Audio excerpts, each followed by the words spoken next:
PNG Council terminates academic year. Public support Chancellor and lay police commander. And LNG Clan leaders plan protest over delayed benefits. This is National EMTV News with Hope Imaka. Good evening and thank you for joining me for Tuesday's news. The rumours and waiting have been finally put to rest, with the University of PNG Council announcing this afternoon that the 2016 academic year is terminated. Council members made this announcement this afternoon at the Forum Square under heavy police presence. During the announcement, Acting Chancellor Dr. Nicholas Mann said continued intimidation of students and staff has created a threatening environment that is not suitable for learning. Dr. Mann highlighted the events of June 23rd and 24th, saying the environment at the campus has deteriorated into a law and order situation. For effective teaching and learning to take place at the University of Papua New Guinea, we require restoration of a conducive and safe environment, and the minds of staff and students are to be at peace. These are impossible to achieve within a short period of time under the present circumstances. For some of the students present, the news of the termination was too much. Others had these sentiments. But about the CBC all talk log, make gives the reconciliation ceremony and all this things also. Administration should make it like I'm a past time before something can come up. I'm happy. I can go for my country. That's my own personal view as a citizen of this country. But I'm very sad for my other colleagues, students as well, that this academic year is terminated. But we must stand for truth. Enough of corruption, corruption after corruption, and this corruption is ripping off this country. For first-year students, there is the uncertainty about their place at the university next year. My appeal to the Senate, if it is possible enough, please, you need to rescue and make sure that the 2016 academic students need to come back to school by next year. While it's still early days, the UPNG administration is confident that they will be able to accommodate both the first-year students who are leaving this year and those who will be applying to the university next year. I must admit it will have some consequence in terms of the load, teaching load, and the capacity of the different schools to address the first-year students. But we must not forget that the grade 12 students who are out there, it was not their fault why the universities taken the decision, so they cannot be penalized. Other students raised the matter of refunds of their tuition fees. If the academic year is cancelled, then we would like the university to reimburse the school fee for the first part of first semester as well as second semester. For semester one, we will take it that they have actually completed. They've used up the fees through the last 8-9 weeks of boycott of classes. It is semester 2 that we are now putting an administrative process in terms of refund. But the suspension of 2016 was not the only big announcement made today. Dr. Mann told the news conference afterwards that the SRC constitution has been suspended for 2016. If the constitution is suspended, this organism that derives its power from is suspended. That thing doesn't exist. That's all. That means there's no power that derives from it, for the organization. Sarah Aupong, National EMTV News. The Chancellor of the University of Technology, Sir Nagora Bogan, has described the call for the sacking of Vice-Chancellor Dr. Albert Schramm and the lay Metropolitan Commander as sickening. Speaking in a news conference, he said he was sickened by attempts to place blame on the two men who had been at the forefront of containing the violence. Sir Nagora further added that he is prepared to accept responsibility if an investigation finds that there was negligence on his part and that of the university administration. Call upon them that Sir Nagora Bogan hasn't said much since the student unrest began, but he has been in constant contact with the university administration behind the scenes in efforts to help resolve the unrest. Yesterday, he came out in defense of the Vice-Chancellor, Dr. Albert Schramm, and the lay Metropolitan Superintendent, Anthony Wagambi, following calls by the Imbongo MP, Francis Awesa, for their sacking. so to blame the Vice-Chancellor and to blame the Metropolitan Superintendent for what is totally unfair and uncalled for. That responsibility is in each and every one of us. Since the unrest began a month ago, both men have enjoyed strong public support from within the campus and outside. Managing different aspects of the crisis, Dr. Schramm and Anthony Wagambi have been in constant, regular contact, even negotiating amidst stressful conditions. Then we were torn between calling in police right from the start because we were worried about the confrontational and intimidation that would impact that would have on the students. So the police, with the understanding of the Metropolitan Superintendent, have been managed in terms of not entering campus. At the very beginning, a deliberate decision was made not to allow police on campus unless a specific request came from the university administration. But that hasn't come without any challenges. Over the past month, police have been stoned and verbally abused, and yet have been ordered not to fire shots and to exercise restraint. On the night of the 25th, when the first-year student Graham Romanong was killed, police were specifically ordered to use tear gas to disperse a rampaging crowd that burned 4 buildings. The action also brought a backlash from critics who say more could have been done. But yesterday, the Assistant Police Commissioner Peter Guinness, responsible for Lay and Momase, came to the defense of Anthony Wagambi, saying given the stressful circumstances, the Metropolitan Commander performed his duties well. I think lay police have done extremely well. They've done extremely well in terms of maintaining order, both here in Lay City and as well as in the campus. Why that happened was an incident that took all of us by surprise. The Morobe governor thought the same. That call is not a reasonable call to make. Scott Waide, National MTV News, Lay.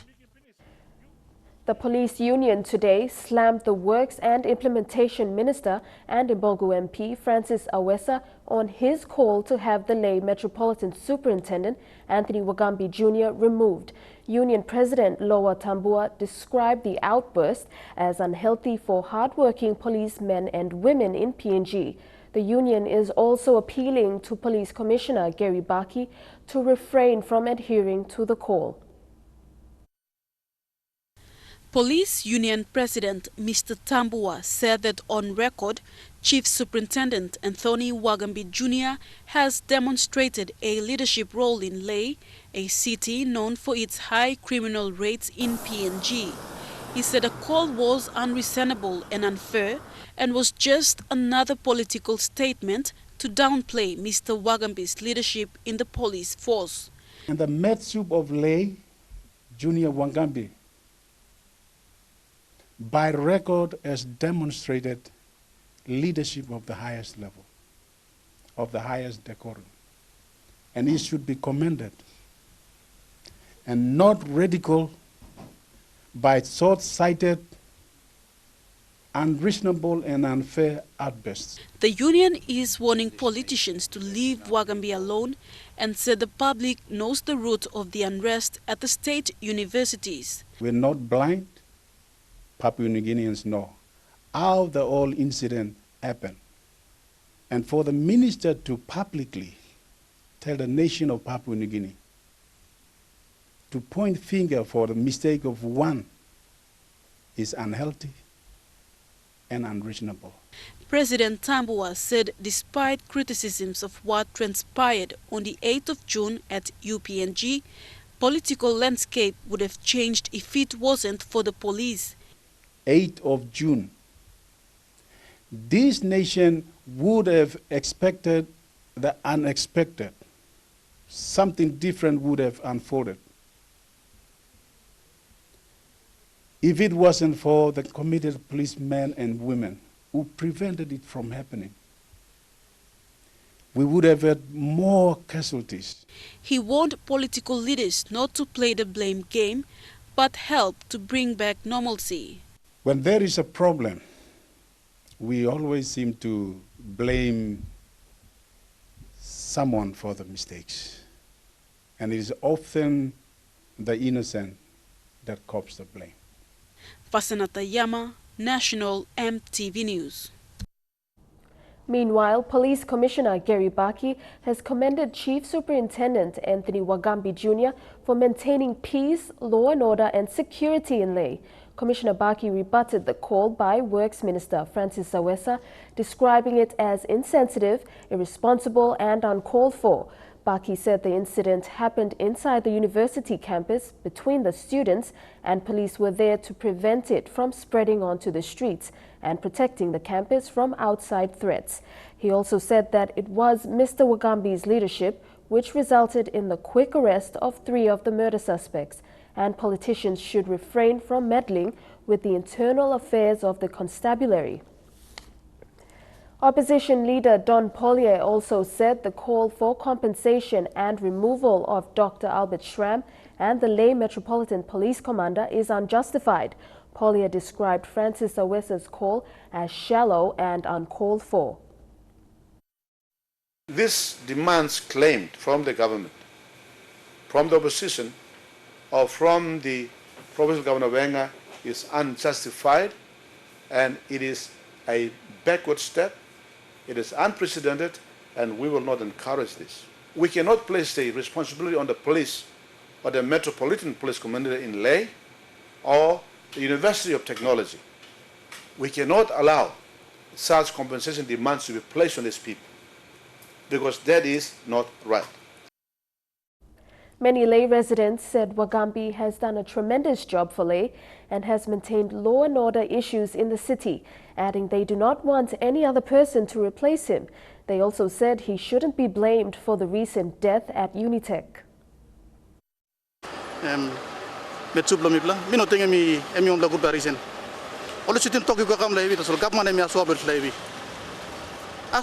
Minister, Prime Minister step down. Metropolitan by Igo Hautia, Mipla Noga Quantla one below display. And you country leaders for this country come up in this way. Me no agree law talk law like Rausim this Lametsup. Me like it this Lametsup master because Mipla mama Mipla walk about free no god.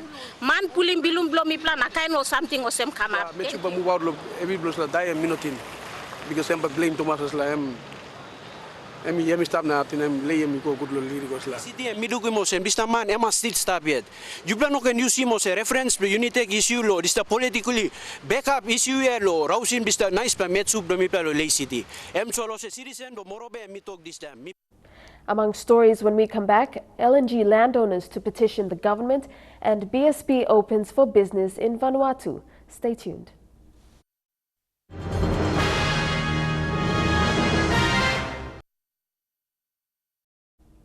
Welcome back to the news. Clan leaders of the multi-billion PNG LNG project are planning a peaceful protest over delayed benefits. Leaders say the government has to clearly explain to landowners the proceeds and details of the 4.27 equity share. The government has been given 7 days to respond to their petition. Frustrated landowners of Heights PDL-17 and Jua have petitioned the government over agreed details of the signed agreements in the UBSA and LBSA in 2009. They say since the signing, no follow-up meeting has been hosted by the state in relation to the agreements. They claim their calls and similar petitions have been ignored by the government. We have exhausted all the avenues. We gave petitions that didn't respond.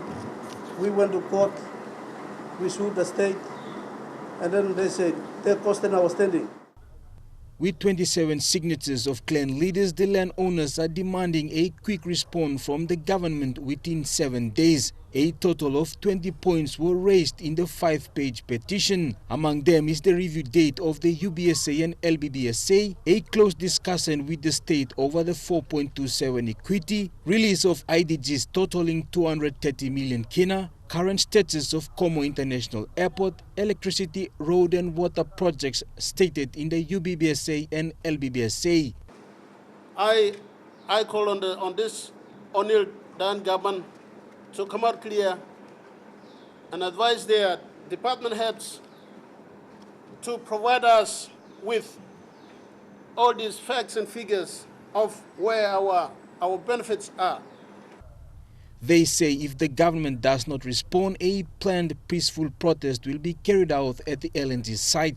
This is the second alternate step taken by the landowners after a 30-day ultimatum elapsed. Government and the developers enjoying, and the landowners missing out tremendously. And we are here calling on the leaders here. The people in the village are prepared. We have made an awareness, and we have advised the police commissioner, the divisional commanders, and then we will host a peaceful protest when if government does not come clear on our response to this petition. Their concern now is for the government to honor its commitments and give people what they deserve. Jack Lapava Jr., National MTV News. The PNG Health Support Workers Association is planning a 3-week nationwide strike. The workers want the Department of Personnel Management to recognize them as a registered association. General Secretary Jack Suau said that their plans are to have the non-clinical workers at the administration level walk off from work, shut down all medical stores and non-payment of health workers. The executive will conduct a secret ballot to determine the industrial action. Their focus is to have their log of claims addressed properly, of which housing allowance is a major concern. The health service administrators will walk off, the area medical stores will be shut down, and there will be no pay for entire health workers in Papua New Guinea, because these duties have been performed by the non-clinical health workers. And we want to see who is playing a major role too in providing the health service. The Waigani Committal Court will be handing down a verdict on the murder case involving 6 PNGDF soldiers. Magistrate John Kaumi set July 28th as the date he will make a ruling. The ruling will determine whether the case goes for a trial at the National Court or dismissed at the Committal Court. The 6 accused are Francis Nasi, Jude Nidun, David Taipe, Kenneth Yangan, Tobias Sampson, Gregory Tuaki, and Alvin Matiabe. They are between the ages of 25 and 26 and are into their second year with the Defense Force. This morning, their lawyer, Ignatius Maibe, made oral submissions on the insufficiency of evidence. The police prosecution is expected to make a response to the submission before the date of the verdict. The 6 were charged for murder in August 2015. They were accused of bashing up late Jeremiah Yinu, who later died at the Port Moresby General Hospital as a result of the assault. Their case was struck out by the Committal Court in March because of a lack of evidences submitted in court. They were rearrested in April following new evidences. They are all now out on bail under strict conditions. All 6 appeared in court this morning. The argument that is before the Committal Court is whether there is enough evidence to commit the accused for a trial at the National Court. However, if the court finds that there is insufficient evidence, the case will be dismissed and the charges dropped. Tekla Gunga, National MTV News. July 19th has been selected as the date a ruling will be made on the case involving former Deputy Secretary of Treasury, Aloysius Hamo. This case is in relation to the purchasing of 2 Israeli-manufactured and supplied power generators in 2013. Mr. Hamo was charged for 2 counts of misappropriation and abuse of office. Mr. Hamo appeared before Senior Magistrate Cosmas Vidar at the Waigani Committal Court this morning. He was represented by John Griffin. Griffin told Magistrate Vidar that there is not enough evidence to sustain the 2 charges against his client. The court heard that Hamo only followed orders from the Prime Minister, Peter O'Neill, when he allocated funds to the Bank of PNG for the payment of the 2 generators. However, police prosecution argued that Hamo, as the Deputy Secretary, had the authority to refuse to sign the documents or should have sought clarification before signing the documents. Hamo was criminally charged last July by officers from the National Fraud and Anti-Corruption Directorate for the purchase of the generators. This case has been undergoing committal proceedings for almost a year now. When the case returns to court on the 19th, a decision will be made on whether the case will proceed to a higher court or be dismissed at the committal court. Thakla Gunga, National EMTV News. A remote health center in Dade District of Western Highlands Province is providing health services to over 6,000 people without road access. Road access into Rulna Catholic Mission Station has not been in existence for the last 2 decades. Despite this factor, the health center is still providing essential service. Community health worker but has upskilled himself to meet the demands of Rulna, a remote Catholic health center.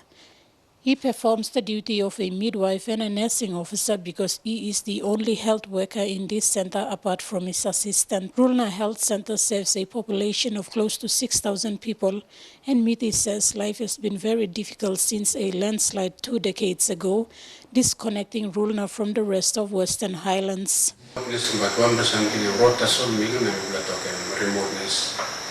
There was a place that close to we can talk 60 to 70 kilometers away from Antalya. Some were dying road, some were most of them but then man too much carrying. The center has a bed space of 10 and mothers deliver here. However, he says there is no immunization program at the center due to non-availability of vaccine storage machine or a refrigerator. He says there are many cases where infants are brought in due to babies not having proper immunization. Martin also does HIV/AIDS testing and counseling after receiving training in this area. He says being a local, he has to stick around for his people despite the challenges. All medicine supplies are transported by people on foot for 6 to 7 hours. Year after year, health workers refuse to work here because of the challenging circumstances. However, for Martin, he has been here since the establishment of the center 3 decades ago. Michelle Amba, National EMTV News, Mount Hagen. A breakfast fundraiser was held this morning for the PNG Women's Chamber of Commerce and Industry. Funds raised from this event will go towards training in the fields of financial literacy, tax and registration of companies. Executive Director of IBBM, Sweta Sud, was guest speaker and spoke on the advantages of women's entrepreneurship. Women from various sectors of business attended this morning's event.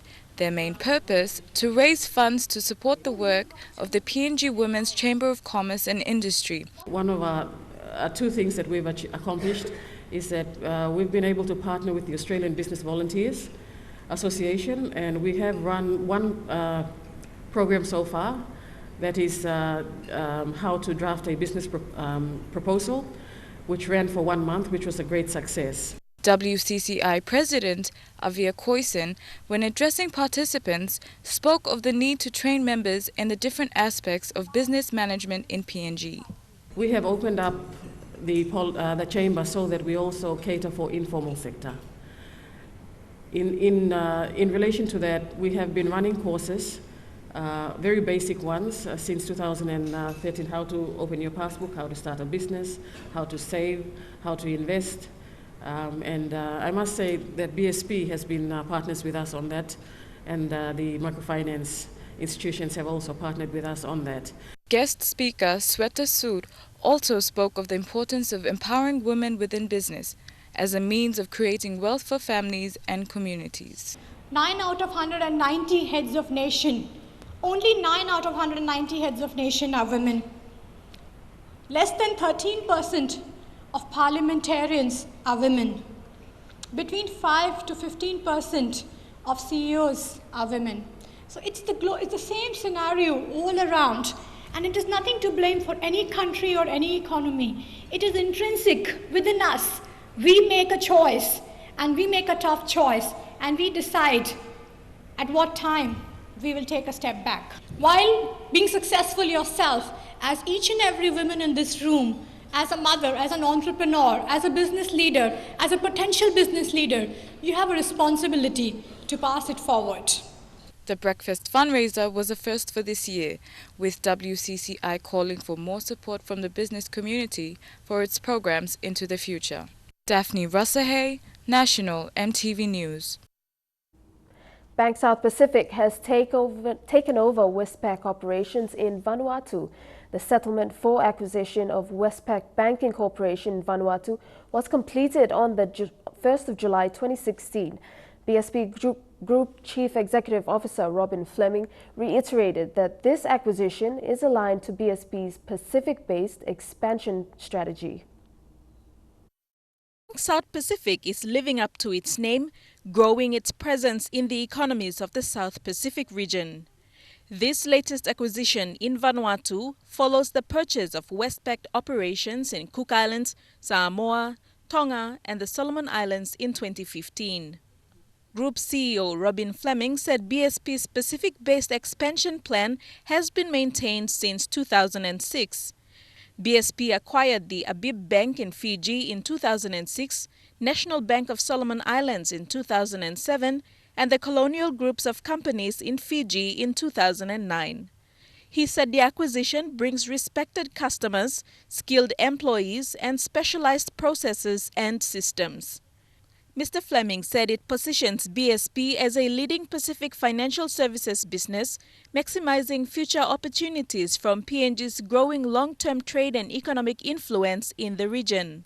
Mr. Fleming thanked all BSP and Westpac staff involved with the successful completion of the transaction and welcomed staff and customers to BSP. Deli Waigeno, National EMTV News. And now looking at our finance news. The Kina opened unchanged at $0.3160 in the interbank market. At Bank South Pacific, your Kina was buying $0.3085, $0.4064 Australian dollars, $0.2737 euro, and 31.27 Japanese yen. Looking at commodity prices at New York close, gold, coffee, cocoa, and copra closed the day higher. Palm oil and crude oil closed lower. Copper closed the day higher. And on the stock market, the Dow Jones was closed for the 4th of July U.S. public holiday. The ASX closed at 56.78 points lower. The All Ordinaries closed at 54.5 points lower. National EMTV News continues after the break. Stay with us.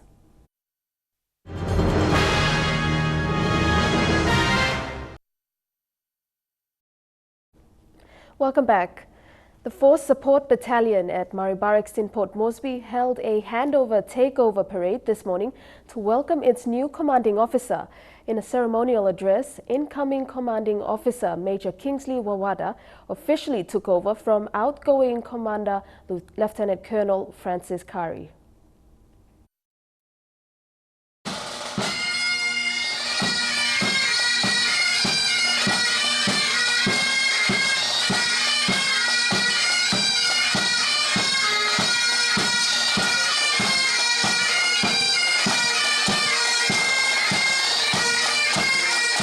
The 4th Support Battalion commanding officers' handover takeover parade this morning was ceremonial. This morning, soldiers paraded in full military outfit leading the entrance to the stage at the Murray Barracks Parade Ground. The parade sequences include a march on with officers falling in with inspection prior to the arrival of the outgoing and incoming COs. The exchanging of the ceremonial rapier sword signifies the official handover takeover of the post by outgoing Commander Lieutenant Colonel Francis Curry to the incoming Commander Major Kingsley Wawada. Lieutenant Colonel Curry in his final remarks said commanding a 4th Support Battalion located in the heart of the city is a huge challenge. He said he has given his best through thick and thin to lead his men and urged his successor to do the same. Incoming CO Major Wawada commended Lieutenant Colonel Curry's leadership for the past 2 years. He also challenged soldiers to embrace and abide by military ethics. Major Wawada said his job is to provide them the command and the leadership they deserve to do their work. In addition, Colonel Curry was promoted to Director of Other Ranks and 10 corporals promoted to the ranks of Sergeant. Eric Arupma, National MTV News. Hundreds gathered at the Sir Ignatius Kilage Stadium in Lae this morning to pay their last respects to Dr. Alphonse Rongup, who was brutally murdered 2 weeks ago. The Lae pediatrician was remembered for the good work he contributed. His body will be laid to rest in his home of East Sepik Province. A group of women from the Chimbu Province painted themselves with mud and danced through the crowd last Friday at the official opening of the Madang Town Market. This, they say, is a symbol of their sorrows towards the Madang provincial authorities for not assisting them after moving the date for the Madang Town Market's opening 3 times and leaving them stranded. The women exhausted almost 9,000 kina during the delay while waiting to perform at the ceremony. While everyone was in celebration mode, especially the dancers in colorful traditional attires, a group of women from the Chimbu province covered themselves in mud and performed a mourning dance through the crowd. This was their reason. Day 22, all work awareness round was opening. So mipla bilas, all come na talk no gas, baibla opening become la Friday, mipla changing. Okay, Friday mipla full bilas again, na fighting kundu lawyer go get a la public meeting witness of them. Mipla all world one mama, full traditional chimbu, mipla colorful dressing, mipla like so in the market, mipla walking finish. Now get a resource, mipla money, mipla and finish. These women are active fresh produce market vendors to the public in Madang. They hired costumes for 300 kina each, straight from the Chimbu province, but couldn't hold on to the costumes as a result of the delay. Mama contribute na 5,700 emblo bill straight na 3,000 golo kai blow visitor guest we all come mibla lugat in Salomon. Mibla lugat mo la sell house lo ya house na kemes sta place kile house mibla sta sleep kira sta place kile. They visited the provincial authorities' offices for assistance but didn't get favorable responses. Me golo provincial government na mi talk me sorry you society awareness na you pla open this la na you pla voice team resource bla you pla golo this la light. So me golo office pla cancel all talk no gat. Having exhausted almost 9,000 kina from their own savings from doing market, they were in mourning. Now me kirab no go to harimosem date first by opening. Me been working canvas house na stop so me so him this and now so me is sorry me no got more logo sim support so me rab him this as long as me put him one black and chinging me go inside na me rab him ground now fighting. So I'm worry blom cry blom me fly motem. Now so say man cancel one problem me talk straight. Rachel Shise, National MTV News, Madang. Chukai Sports is next. We'll have results from the Black Orchids tournament and the Junior Netball Championships.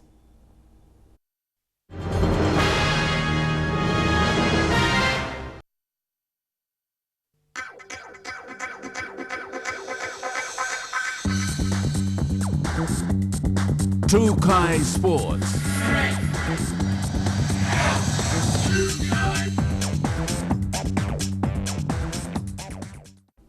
Welcome to Chukai Sports. The Black Orchid Sevens tournament proved to be a success over the weekend in Ottawa town as over 30 teams from around the country came together to fight for this year's title. Rugby powerhouses Kimbe Rebels, Black Orchids, CRU and East New Britain took charge of the competition since day one, with the PNG Pukpuk's development team, Interoil Turagus, also a part of this year's tournament. Lorraine Genya with the highlights from the weekend. The 2016 Black Orchid tournament proved to be an enormous success, with 34 teams from around the country united in the once desolate town of Arawa in central Bougainville. Day one of the tournament kicked off on Saturday, where provinces from each pool played in a round-robin format, and by day two was the elimination process for teams to progress into the Shield, Bowl, Plate and Cup finals. Rugby powerhouses Kimbe Rebels, the Capital Rugby Union Bourmas, Armour Coast, East New Britain and, of course, the Black Orchids were out in full force on day one, with each and every team proving their potential to take this year's 2016 Black Orchid Championship title. The men from the Armour Coast in the Central Province could have easily snatched this year's title, with former Pukpuk coach Billy Rapilla leading the boys from the sideline and former Pukpuk himself, Terence Uvau, proving crucial for the team's performance.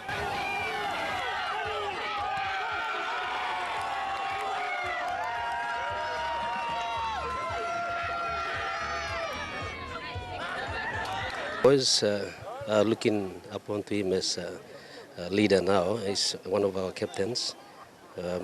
That's Terence Uvau and Kenneth Kula. But it would be the boys from the West, the Kimbe Rebels, who would have, from the start, made known their intentions, taking their stance from day one. With the Ponder brothers yet again one of the standouts for the team, the Rebels secured their first win against an informed Pukpuk's development squad, the Interoil Turagus, 21-17, backing it with another against the Pirates, 26-0, and again 27-0 against another homegrown team in Hilasan.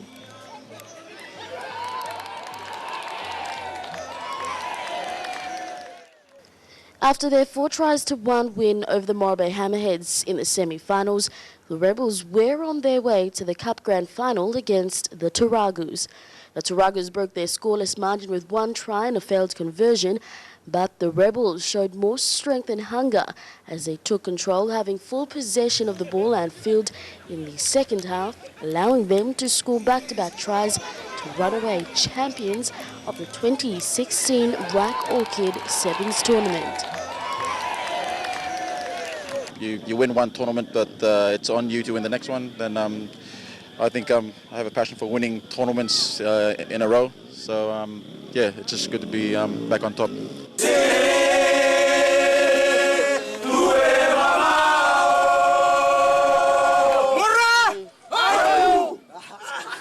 Cup, 1, 2, 3. Lorraine Genia, National, EMTV Sports, Arawa. Since Monday this week, the Rita Flynn netball courts have been overrun by 1,000 plus junior netball players, team managers and officials. The Junior Netball Championship saw teams from Lae and Port Moresby and teams from the southern region. PNG Netball President Julian Lekamaliaki said the turnout by the teams at the courts was a success and that great talents for individual provinces will be recognized. Godwin Eki reports. PNG Netball President Leka Maliaki praised the success of participating teams in this year's Junior National Championships that has been a yearly event for the last 40 years.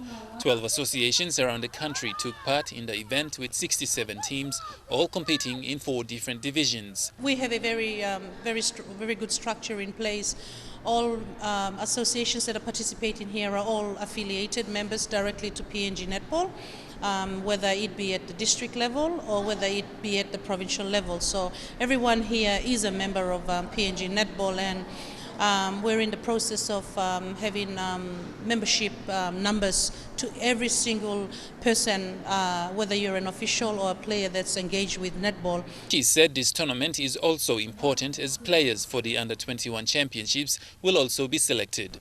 She said the code of netball is growing immensely and she is encouraging clubs that are not affiliated with the PNG Netball Association to become part and parcel of the big umbrella to promote and develop not just the code but also women in sports. Some of the provinces taking part in the competition will use these as trial matches as part of their selections for the PNG Games before final selections can be made from their provincial matches. Godwin Eki, National EMTV Sports. Mokele Junior Netball Association from Fisherman Island along the coast of Port Moresby started in 2010 but ceased competitions in 2012 due to lack of facilities on the island. The association revived the code of netball earlier this year and found a spot in the Junior Netball Championship. Deniro's Raiko reports. Mokele Junior Netball Association has a total of 14 teams participating, 4 under 10, 4 under 15 and 6 under 21 teams. With the aim of teaching netball and developing game skills among Fisherman Island young girls, it was a competition worth reviving as one of its teams is now competing at the national level. I'd like to appeal to the business houses. If you are interested, that we are inviting you, that can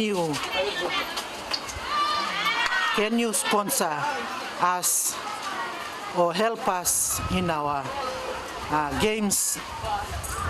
I mean, our children who are wanting to play. Vice says Fisherman Island has produced a PNG netball representative, Ole Makila, in the early 90s, and the Island Association hopes to produce more talent to represent the country. They are now calling on business houses to assist with funds to build standard netball facilities on the island. Meanwhile, the Mokele team participating at the Junior Netball Championship, which kicked off yesterday at the Rita Flynn Courts, hopes to make it to the PNG Games selections. They go for training every morning, early morning. They go out, they run, they do ball works, exercises and fitnesses for their games. So they are they are really preparing well for this national championships. Dinero Straiko, National EMTV Sports. Trukai Sports continues with hockey and preparations for the PNG Games. Stay with us.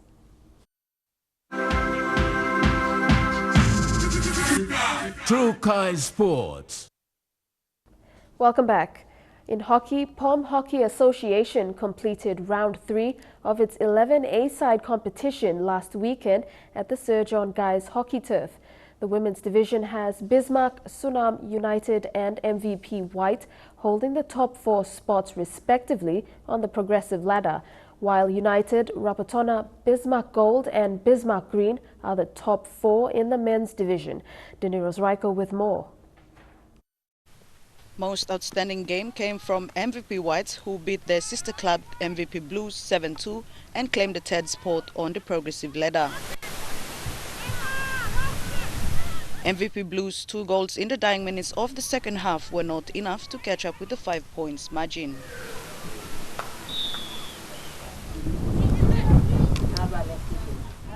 Meanwhile, the men's division played a much faster game with Rapatona trashing the Sunam Golds 10-1.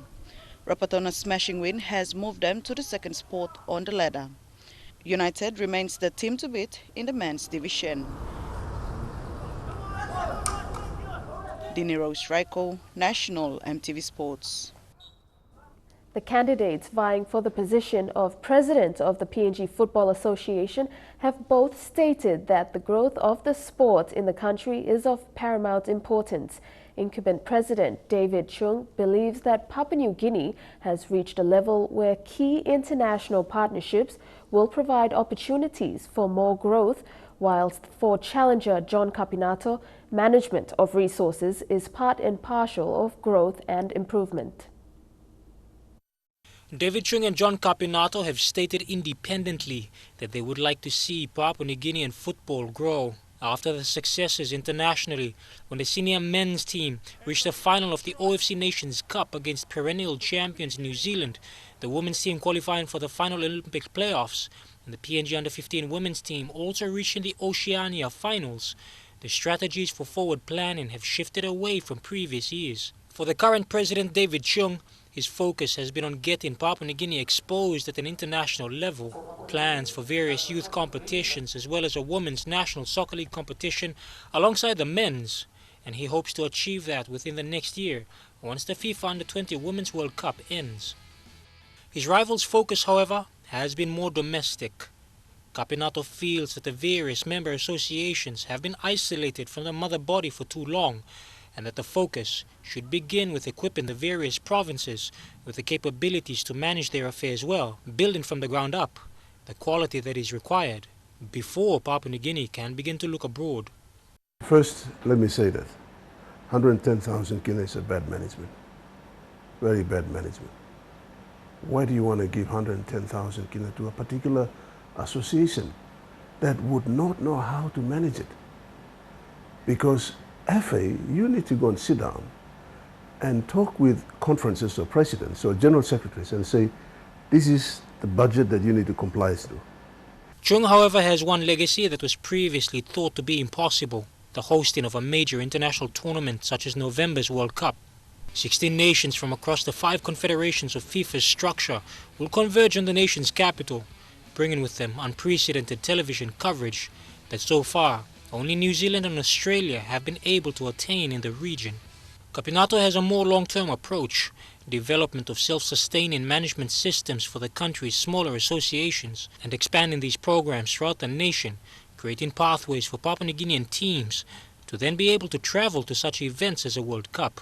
Both men hold the key belief that Papua New Guinea has more to offer and that individually they can lead the sport in that direction. Jeremy Mogi, National, EMTV Sports. Trukai Sports ends there. The weather details when we come back. Trukai Sports.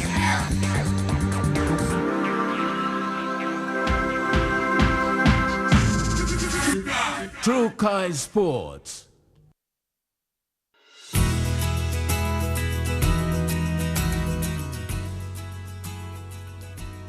Your weather forecast for tonight and tomorrow.